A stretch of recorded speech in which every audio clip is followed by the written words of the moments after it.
মনে রাখবেন, ছাত্র জীবনে রোজগার করার উদ্দেশ্য কেবল টাকা নয়, বরং স্বাবলম্বী হওয়া এবং অভিজ্ঞতা অর্জন করা।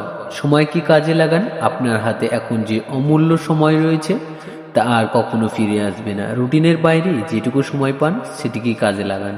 পড়াশোনার প্রতি পূর্ণ মনোযোগ দিন, কিন্তু তার সঙ্গে একটি কাজ শিখুন যা আপনাকে ভবিষ্যৎ জীবনে সাহায্য করবে।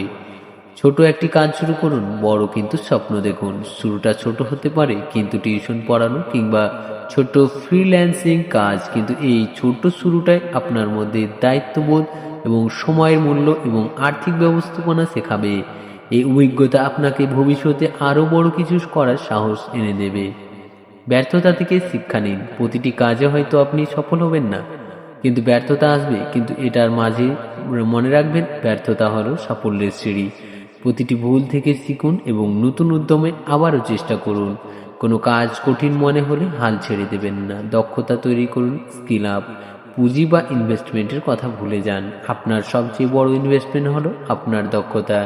যে কোনো একটি বিষয়ে নিজেকে দক্ষ করে তুলুন। আজকের দিনে স্কিল শেখা মানে নিজেকে মানি মেশিন তৈরি করা। ব্যায়াম কিংবা ঘুম, এ কাজের মাঝে চাপে কখনো পড়াশোনা কিংবা স্বাস্থ্যের যে কোনো ক্ষতি না হয় এই দিকে খেয়াল রাখুন।